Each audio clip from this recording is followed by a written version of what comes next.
कभी एक समय था जब भारत की धरती घायल थी। विदेशी हमलों का अपमान और मगध के नंदों का अत्याचार जनता की सांसों को भी कर बना देता था।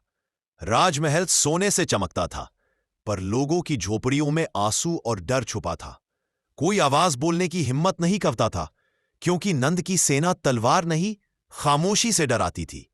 लेकिन हर अंधेरा किसी उजाले को जन्म देता है, और उस समय भारत को मिला एक युवा योद्धा जिसके पास सत्ता नहीं थी, साम्राज्य नहीं था, लेकिन उसके अंदर जलता था स्वतंत्र भारत का सपना। वह था चंद्रगुप्त मौर्य, और उसके साथ थे विश्व के सबसे महान रणनीतिकार आचार्य चाणक्य। राजा वह नहीं होता जिसके सिर पर मुकुट हो, चाणक्य ने कहा। राजा वह होता है जिसके दिल में प्रजा बसती हो। युद्ध की रात, गंगा किनारे धीमी हवा बह रही थी। सैनिकों के हाथ कांप नहीं रहे थे, पर दिल जरूर तेज धड़क रहा था। चंद्रगुप्त ने अपनी सेना को देखा और कहा, हम हारेंगे नहीं, क्योंकि हम न्याय के लिए लड़ रहे हैं। सुबह हुई और पाटलिपुत्र की दीवारों पर नगाड़े गूंज उठे।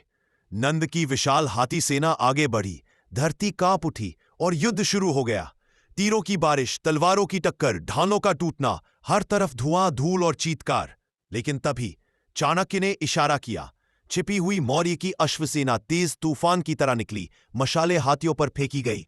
हाथी घबरा गए और अपनी ही सेना को कुचलने लगे। ये वह पल था जब इतिहास पलट गया।